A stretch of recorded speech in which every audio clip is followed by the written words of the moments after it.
Dead, armed with knives. There is blood everywhere. It's the most grisly kind of murder you can imagine, and within just a couple of minutes, they will die. There are hundreds of thousands of women in prison at any given time in the U.S. These are the true stories of women who committed heinous crimes in the name of love. For my man. Motor City native Leslie Gordon's life changes drastically while growing up in a single-parent home. Leslie was a handful for her mother. She struggled to raise Leslie on her own. Her mother was super strict. And because of that, they butted heads a lot. Sometimes a parent's divorce may result in the kids acting out badly because they may blame either the mom and/or dad for the marriage ending. The preteen constantly defies her mom's authority and tries to escape any chance she gets. Her mom kept looking for her when she would run away. And there were times Leslie would run away for days, weeks, and sometimes months. She tried everything she could. She even paid to send Leslie to a private Lutheran school, and she got kicked out of that school. Unable to discipline her child, the frustrated parent gets fed up with the troubled teen and relinquishes her parental rights.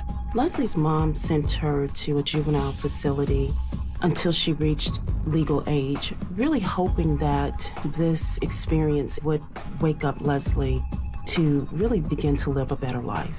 Parents may end up taking drastic measures to discipline their kids, especially if they feel that nothing really works. But the time spent in the juvenile facility makes little impact on Leslie. When she's released at the age of 19, she has to find ways to fend for herself, even if it means getting in trouble. Leslie worked at different odd jobs in order to maintain a sustainable lifestyle. She had friends that she could go to for support, but she was really on her own. Once she got out, you would think that she would be on the straight and narrow, but she had a run-in with the law when she attempted to cash a forged check and got busted for that. I believe that Leslie continued to act out even after she was released from the detention center, because that's all she knew. She continued to be rebellious. Leslie's tryst with the law only earns her a slap on the wrist. But it's enough of a wake-up call for her to start to get a job and earn money the right way to support herself. The tides don't change for the next few years until, at 24, she meets 30-year-old Michael Schofield while taking a stroll one afternoon. He was driving down the street and he spotted Leslie, so there had to be something that he liked about what he saw, so he pulled up and started talking to Leslie. Michael was a soft-spoken, handsome furniture salesman. The type of man that Leslie was attracted to had a tough persona, kind of like that bad boy image. So I believe that his tough persona drew him more to her. But what she doesn't know is that she's not the only woman in his life. She never really had a steady relationship, so when she met Michael, I think she thought she may have hit pay dirt at that point. Shortly after they start dating, Leslie quickly learns that her new boyfriend's playboy ways aren't the only thing she has to worry about. Michael has a dark and violent past that landed him inside a prison cell at the age of 14. He shot a star football player and 2 other students at his high school, and he was convicted of second-degree murder. He serves 5 years in a maximum security facility until his release shortly after his 19th birthday. But despite the red flags waving at her, Leslie's in too deep with Michael and doesn't let his sordid past waver her feelings for him. Michael was her dream guy. She didn't care about his bad ways. Women who fall in love with bad boys quite often are attracted to the excitement of that kind of an individual who goes against the rules. A lot of the time, it's about the allure and mystery of that kind of an individual. But a few months in, when the honeymoon phase is over, Leslie sees his true colors. Where have you been? Why are you asking me questions? Where have you been? You've been gone. She found out, pretty fast that he had a temper. Michael's temper would get the best of him, which pretty much led to angry outbursts. Sometimes a woman finds it very difficult to break out of a tumultuous relationship because she's hoping that the endearing qualities of that individual may one day come back again. To make up for his transgressions, Michael invites Leslie to a romantic weekend at a resort just outside of Detroit. I think she was hoping that this weekend would be a defining moment in their relationship. I believe she was curious about how he could afford this fabulous lifestyle, but she was excited. She was getting to spend time with her man. He picks her up in his white sports car and whisks her away. What Michael had planned was really an exciting weekend. He took Leslie on a shopping spree. He treated her to an expensive romantic dinner. He just spoiled her. A person's intentions aren't always honest. If they want the other person to do something for them, they'll butter them up and treat them nicely. Then they'll swoop in and ask them for that favor. While she savors the pampering she's receiving on their romantic rendezvous, Leslie claims she is caught off guard when Michael makes an eye-opening revelation about himself. I'm the devil, and I'm going to send you straight to hell. Leslie laughed it off. She just thought it was a silly joke he was playing. Leslie had no idea that this joke was about to become a reality. Leslie Gordon believes that she has found the love of her life in Michael Schofield. But the Detroit native is left speechless while on a romantic getaway when her man makes an offhand remark that chills her to the core. They were in the middle of this nice dinner, and Michael looks at Leslie and says, "I'm the devil, and I'm gonna take you straight to hell." Leslie didn't let on that she was concerned by that comment. She actually laughed it off as a joke. Leslie did not want to bring the mood down, so she let the comment go in order to continue the romantic evening with Michael. The couple spends the rest of the night expressing their desire for each other. Then, the following morning, Leslie states that after she and her lover wake up and eat a leisurely breakfast, Michael makes another stunning announcement. I want us to rob this place. Michael told Leslie about this plan he hatched to rob a store nearby. She quickly agreed to do it. Sometimes a person will do anything they can to hold on to that person they love, even if it's something illegal. With Leslie on board, Michael asks his lady to don one of the new outfits he had purchased for her from their shopping spree, and then hands over a few items that they'll need for the robbery. Michael tells her to put a 9mm gun, Ziploc ties, and gloves in her new purse. Certainly when someone tells you to put a gun in your purse, you have to think twice about that. She just obeyed her man. Next, the two drive off to the Novi liquor store in his white sports car. When they're inside the store, Michael takes the gun and zip ties from Leslie's purse and instructs Leslie to distract the store clerk. Allegedly, Michael wanted Leslie to purchase a lottery ticket in order to be a distraction while Michael came in to make his move. According to the store clerk, Michael walks up to him and Leslie, holding a gun in his hand. He told Leslie to stand at the front of the store and look out for anybody that might be coming in. Michael points the gun at the clerk's head, orders the clerk to go to the back of the store. Then, the clerk states that Michael tied his hands with the zip ties, shoved him inside the walk-in fridge, and locks it before going back to the counter. Michael took the cash out of the cash register. He took the safe, and Leslie and him walked out of the store, driving back to the hotel. Full of guilt over what they had just done, Leslie is exhausted and decides to take a nap for a few hours. While Leslie was asleep, Michael drove all the way back to Detroit to take the safe to his home.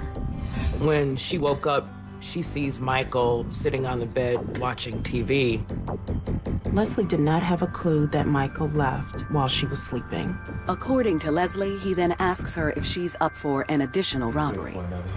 Even though she was remorseful, when he suggested that they hit another store, she agreed to go along with the idea. Sometimes people go along with another person's plans simply because they're in fear of their own lives and think that if they don't do what they're told, something bad may happen. The duo leaves the hotel and heads towards Westland, a suburban town just 20 minutes outside of Detroit. Shortly before 8 p.m., a liquor store surveillance camera catches a white sports car pulling into the parking lot. Just like the previous robbery, Leslie was to purchase a lottery ticket so that the clerk would be distracted.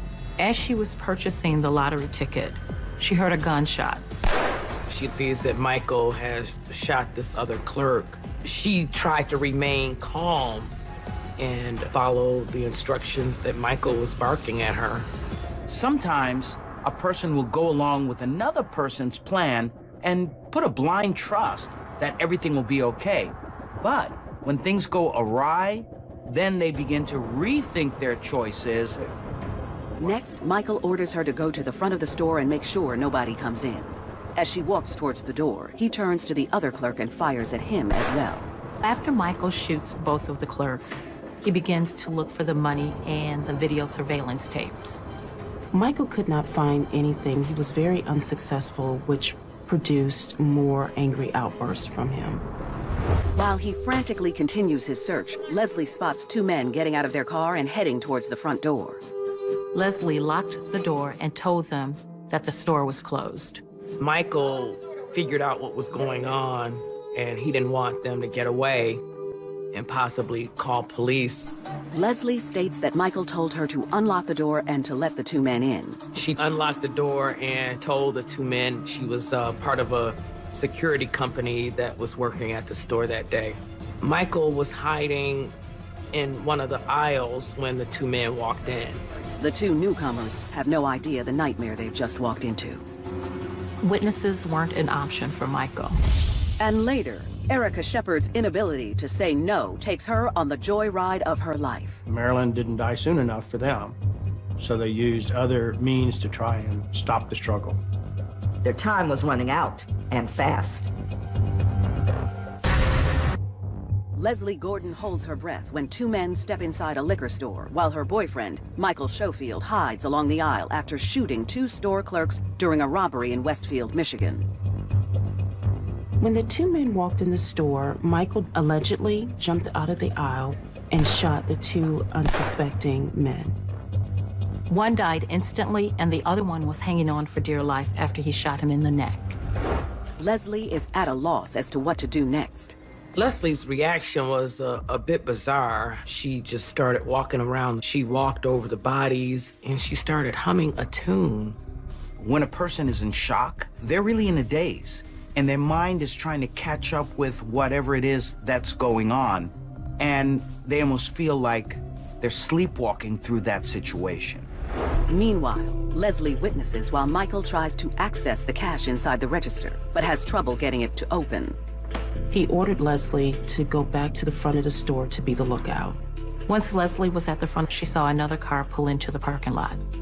She told Michael that a car was pulling up, and at that point, Michael said, "Hey, baby, let's just go." The two make their exit and calmly walk out toward the new car. But before the newcomers know what hit them, a surveillance camera catches a man matching Michael's description, aiming at them. He shot each man right in the face. They both died. Now, having gunned down 6 people, Michael aborts his plan for a quick getaway and puts Leslie to work.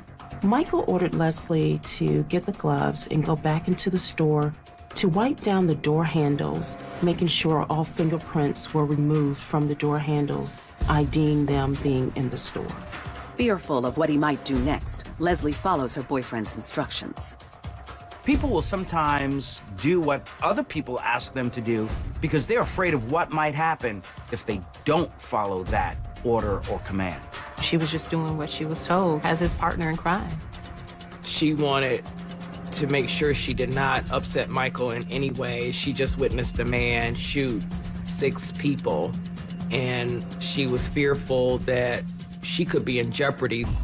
Once Leslie is confident that all their fingerprints are wiped clean, she hops back in the car, where Michael is waiting in the driver's seat. As they rushed out, the man saw Michael and Leslie leave the scene of the crime. The witness immediately calls 911 and gives the dispatcher a complete description of the vehicle and the gruesome crime scene. When investigators arrive, they quickly find one of the unsuspecting patrons, a store clerk, and both men in the car are dead. The remaining 2 victims are transported to the ER, where they ultimately survive. Police waste no time in trying to locate the couple, and within minutes, they track them down. But Michael isn't ready to go down without a fight. He took the police on a 25-mile, 100 miles per hour high-speed chase on major highways. He figured it was easier to flee and try to get away than to get caught because he was facing some serious time. Police finally force the sports car off the highway and into a residential area where they're trapped at a dead-end street. Michael and Leslie immediately got out of the car, running away from the scene. Officers catch up to them 4 blocks away, trapping them with no way to escape. His back was pretty much against the wall, if you will. He pulls out his 9mm and puts it to the roof of his mouth and pulls the trigger. And he died instantly. Shocked at the turn of events, Leslie surrenders. Leslie had to be a mess because Michael has committed suicide right in front of her. She was left to take all the blame. Sometimes when a person has nothing to lose, they may just end up clearing their conscience by coming clean and just being honest with everyone who surrounds them. Powerless to talk her way out of trouble, Leslie does just that. Leslie cooperated with the police, giving them a written confession, admitting to everything. Leslie Gordon is charged with multiple counts to include both first and second-degree murder, assault with intent to murder, and assault with intent to rob while armed. She is found guilty and sentenced to life in prison without the possibility of parole. Due to his untimely death, Michael Schofield is not charged or convicted of the crimes committed, but the case is now closed. In the end, Leslie's love steered her in the wrong direction that led her to make some poor choices. Michael took advantage of Leslie. He took advantage of Leslie's love. He knew that she was very vulnerable, and she would do anything for him. Sometimes following your heart can steer you in the wrong direction. It will make you ignore the red flags and end up in a situation that may take you down the wrong path of love. She simply was just following her heart, and she allowed her heart to lead her down the wrong path.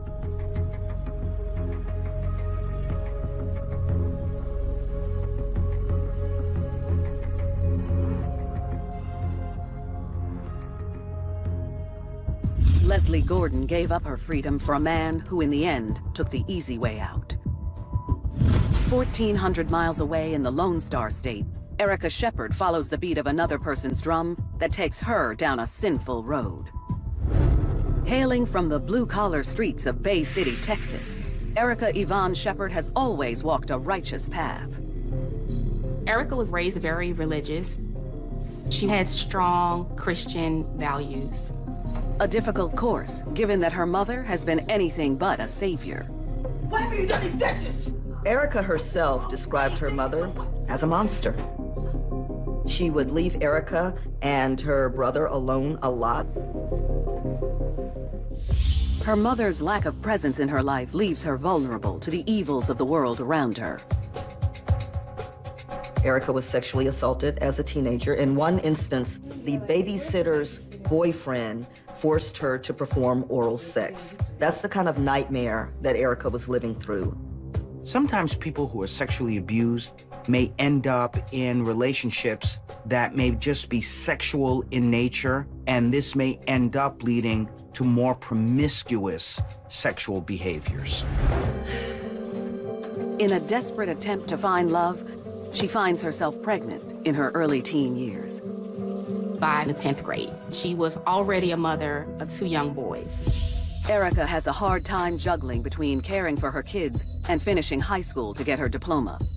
And with the continued bad blood between her and her mom, she turns to her grandma for help. Her grandmother was very supportive of Erica. She took her and the 2 boys in. Shortly after moving into her grandmother's house, the teenager accompanies her to get her car fixed. That's where she meets a local mechanic, Frank Page. Frank and Erica hit it off and they started a relationship, but they had to keep their relationship secret. Frank was a guy who was 10 years older than Erica. He had been married before.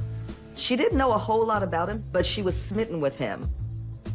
Sometimes when a girl grows up without her father, she may be more vulnerable to meeting someone who she may view as being more of a father figure, and that is usually someone who is much older. After a few months of dating, Erica and Frank are hot and heavy, until she hits a bump in the road that threatens her newfound happiness. Their secret love was about to be exposed. At this point, her fate was sealed. Deep in the heart of Texas, teen mom Erica Sheppard tries to keep her relationship with her 26-year-old boyfriend, Frank Page, under wraps. But she makes a stunning revelation that threatens to reveal their secret. Erica found out she was pregnant, and this would be her third child. What? You're pregnant? Oh my goodness, that's great. She was hopeful that having this baby with Frank would finally give her the home and the family and the stability and the love that she desperately craved. A person who grows up in a broken home and later on has their own children will fight like heck to make sure that that child had everything that they never had. Her man is thrilled and promises to be there for her and the baby. But the pregnancy also forces Erica to come clean to her grandmother about her clandestine relationship and the life growing inside her. Her grandmother was disappointed, but she supported her just like she supported her through her other two pregnancies. Studies have shown that teens who end up having children face a lot of psychological stressors, especially as they get older. If there is family support or the support of the father of that child, that may in some ways lessen that impact of the stress on the family. A few months later, Erica gives birth to a baby girl with Frank by her side. She's overjoyed when he expresses his desire to be a traditional family. Frank said, I want you to stay at home full-time. I want you to be a full-time mom, take care of the babies, take care of the home. I'll go out and earn the money. She was very excited about this offer for her other two kids, and so this guy was someone who was going to take care of all of them. Eager to have the family she has always wanted, she does what her boyfriend asks and drops out of school, and Frank moves into her grandmother's home. But not long after they start living together, Erica begins to see a different side to her beau when he begins to verbally abuse and make threats against her. He would tell her, I will kill you if you try to leave me. Erica puts up with his sudden outbursts for the next 2 years. Then, at 19 years old, she's finally ready to break free from his hold and decides to end things and move on, looking to make a fresh start. In my opinion, what Frank made her endure, made her more susceptible to a man's influence. Erica was trying to keep distance between her and Frank. She didn't want to rely on a man. She decided to move to Houston and move in with her brother. People sometimes run away from home or from their families so that they don't have to deal with the issues or the pressures that they may be facing on a daily basis. Erica leaves her 2 older children with her grandmother and packs up her and Frank's young daughter and head to Houston, where she feels they'll be much safer. She makes herself at home with her brother and his unemployed live-in boyfriend, 19-year-old James Dickerson.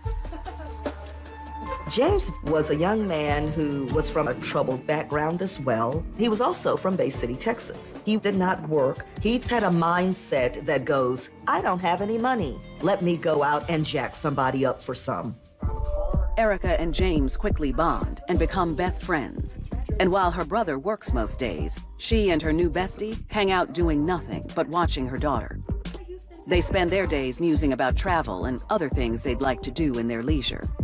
When a person comes from an abusive relationship and they meet another person who comes from a similar background, they end up perhaps becoming more attracted to one another because they can then identify with what it is that they have in common. Then one afternoon, while her brother bonds with his niece over errands, the two friends talk about taking a trip back to Bay City for a quick visit. But there's one thing standing in their way. They needed two things, money and a car, and that's something neither one of them had. James said, you know what? Let's rob somebody to get those things. Erica readily agrees to accompany her new man friend, and the two begin to concoct a plan. I think it's possible that Erica was in agreement with James's plan because it would result in some money for her. Sometimes a person will go along with a good plan or even a bad plan as long as there is a hefty reward waiting for them at the end. While the two discuss how they're going to proceed with the carjacking, a friend of Erica's brother, Omar, stops by. Erica and James didn't tell Omar about the plan, but they did speak in front of him openly. The duo has no qualms discussing in front of their guest about the type of victim they're looking for and how they're going to attack. And after they come up with a strategy, the twosome decides to put it into action the next day. Those who have committed a crime or about to commit a crime, especially against someone that they don't know, they don't even care about the consequences of their actions or the consequences of what their actions will be. The following day, Erica and James begin to scout for a victim. And as luck would have it, they don't have to go very far when they spot a shiny black sports car pulling into the complex. The sports car was important to James because that was the car that he always wanted. This made him even more excited to go through with the plan. They watch out the window as the car's owner, 43-year-old single mother of two, Marilyn Sage Maher, goes about her day. They had watched Marilyn open the trunk of her car, open the doors, carrying groceries into her apartment. She carried one set of groceries in, left the door open to her apartment, and then returned to her car. They figured that was the perfect moment to carry out their plan. They grab knives from the kitchen and the two rush downstairs. Erica and James snuck into Marilyn's apartment and hid. When Marilyn enters her home with her next load of groceries, she gets an unsettling feeling when she hears a noise. She calls out and walks toward the bedroom door. Hello? After Marilyn called out, Erica jumped out, and she had her little knife, and she tackled her. James immediately went to help Erica tackle Marilyn and subdue her. Marilyn is shocked to see two intruders in her home. Her simple trip to the grocery store has turned into her worst nightmare. Stop! Shut up, or I will slit. Marilyn started fighting and screaming for her life. She did not stand a chance. Erica Sheppard and her BFF, James Dickerson, are in a scuffle with Marilyn Maher after the devilish duo attacks her inside her Houston apartment, hoping to rob her blind and steal her car. Marilyn went bonkers. She started screaming, she struggled, and she kept desperately yelling for help. James kept saying, "Be still or I will slit your throat," but she just kept resisting. Erica then demands that Marilyn hand over her car keys as James holds a knife up to the helpless woman. Initially, Marilyn did not give her the keys. She told Erica that she was crazy and that she wasn't giving her anything. James raised the knife a little higher up to Marilyn's throat and demanded the keys. That's when she threw some money out and basically relented. Marilyn then capitulated and said, "Hey, there's money in the bedroom. The car keys are in the bedroom. Take whatever you want. Don't hurt me." They were armed, they were dangerous, they were desperate. James then forces her flat on her back, sits on her chest, and begins sawing at her neck. He tried to slice Marilyn's throat and was unsuccessful at making a fatal wound. So Erica retrieved a butcher knife from the kitchen and handed it to him. James stabs Marilyn 5 times, slashing into her jugular vein. You cut jugular vein, there's a lot of blood, and it's pulsating, and someone could actually lay there, struggle, and bleed to death for 2 to 3 minutes. Meanwhile, Erica runs up to Marilyn's bedroom to search through her belongings, finding more money and the keys to her car.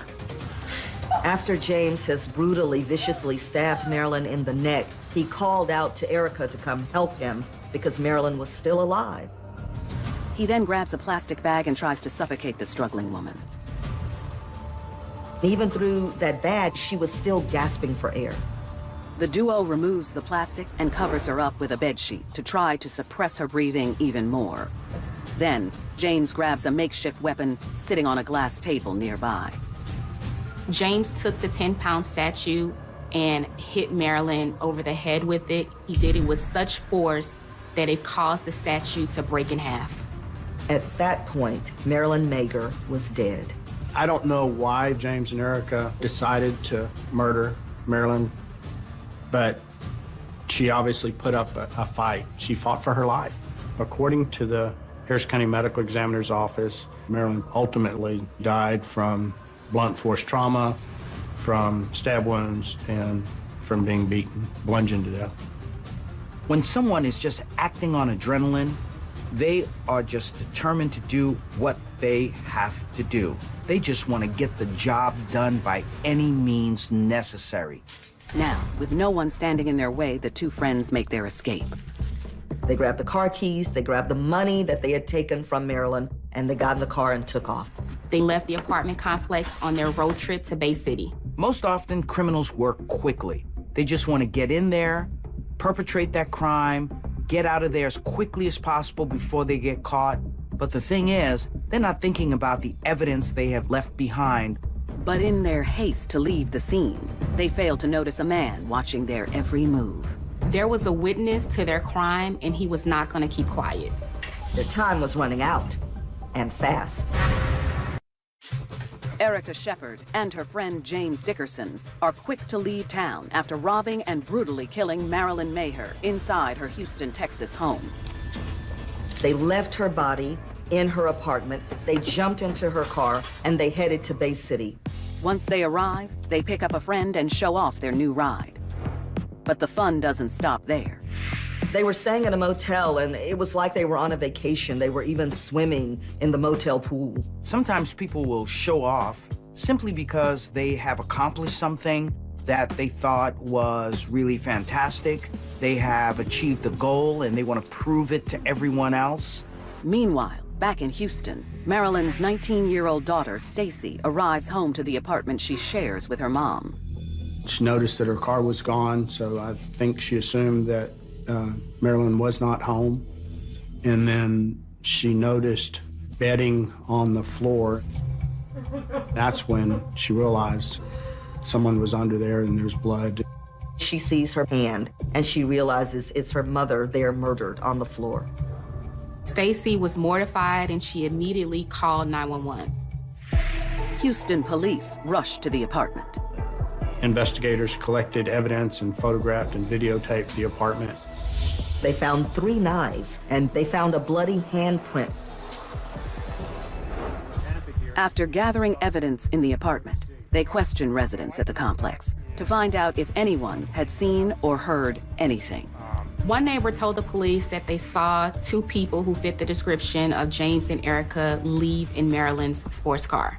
Investigators dig deep to find out who the 2 people are.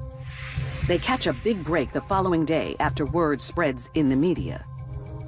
Erica's brother's friend Omar remembers the conversation he overheard between Erica and James.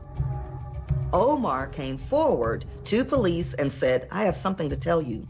And he told them that he was present when James and Erica were plotting to carry out a robbery. He also provided information that they were in Bay City, or that they were going to go back to Bay City. Houston investigators notify Bay City law enforcement to be on the lookout for the twosome and the stolen sports car. Hours later, patrol officers spot Marilyn's car parked outside a motel. Police found James and Erica in the room where they were staying, and also in that room they found a knife, and that knife was very similar to one of the knives found next to Marilyn's body. The 2 are arrested and transported back to Houston for questioning. Over the next few days, with their friendship virtually over, the bond between the 2 partners in crime is broken, and they don't hesitate to throw each other under the bus. I interviewed James Dickerson, and he confessed to his role and also implicated Erica in the capital murder. And at the same time, Erica Sheppard was being interviewed in another interview room by another detective, and she confessed as well. When someone commits such a heinous crime, often they're compelled to confess, not just to clear their conscience, but to also get that crime, that stench, off of their soul. James Dickerson is convicted of capital murder and is sentenced to death by lethal injection. But after 4 years, he dies of AIDS while he awaits his execution. Erica Sheppard is charged with capital murder and is found guilty by a jury after deliberating for less than 2 hours. She is sentenced to death by lethal injection.